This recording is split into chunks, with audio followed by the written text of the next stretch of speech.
ప్రధాని ముఖ్య అతిథిగా వస్తున్న అంతర్జాతీయ యోగా డేలో అనేక ప్రత్యేకతలున్నాయి. మోదీ యోగాసనాలు వేసే ప్రధాన వేదికకు సమాంతరంగా భారత నావికా దళం యుద్ధ నౌకలుంటాయి. భద్రతతో పాటు నావీ సిబ్బంది షిప్ల మీద యోగా చేస్తారు. ఇప్పటికే తీరంలో 6 షిప్లు మోహరించాయి. హెలికాప్టర్లు, వైమానిక విమానాలు పహారా కాస్తాయి. రేపటి ఏర్పాట్లకు సంబంధించి మోర్ డీటెయిల్స్ మా ప్రతినిధి రవిచంద్ర అందిస్తారు.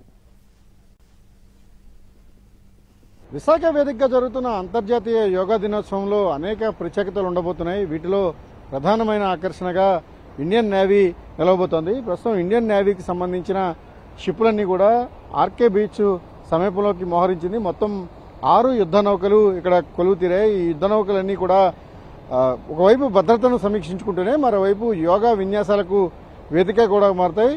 ఇదే వేదికపై నుంచి ఏదైతే డెక్ మీద యోగా విన్యాసాలను ఇండియన్ నేవీకి సంబంధించిన సిబ్బంది చేయబోతున్నారు. వీటన్నిటిని కూడా పూర్తిగా విజువలైజ్ చేసి డ్రోన్ విజువలైజేషన్ ద్వారా బయటకు పంపించే ప్రయత్నం చేస్తారు.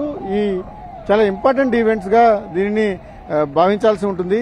ఒకవైపు ప్రధాని నరేంద్ర మోడీ ఆర్కే బీచ్లో యోగా విన్యాసాలు చేస్తారు. మరోవైపు భారతీయ నావికా దళానికి సంబంధించిన యుద్ధ నౌకలపైన నావికులు సిబ్బంది విన్యాసాల్లో భాగస్వాములు అవుతారు. ఇంత పెద్ద ఎత్తున ఒక ఈవెంట్ జరుగుతున్న చోట ఈస్టర్న్ నేవల్ కమాండ్ తన పూర్తి బలగాన్ని యోగా డే కోసం వినియోగించబోతోంది. ఇందుకోసం 10,000 మందికి పైగా నిపుణులైన సిబ్బంది కావచ్చు, లేకపోతే యోగాలో తర్ఫీదు పొందిన వాళ్ళంతా కూడా ఈ భాగస్వామ్యం అవుతున్నారు. ఈ 6 షిప్లు కూడా ఇప్పటికే ఒక ప్యాటర్నేజ్, వాటికి ఏదైతే నిర్దేశించిన ప్రణాళికబద్ధమైన ప్లేసెస్ ఉంటాయో వాటిని ఆక్రమించున్నాయి.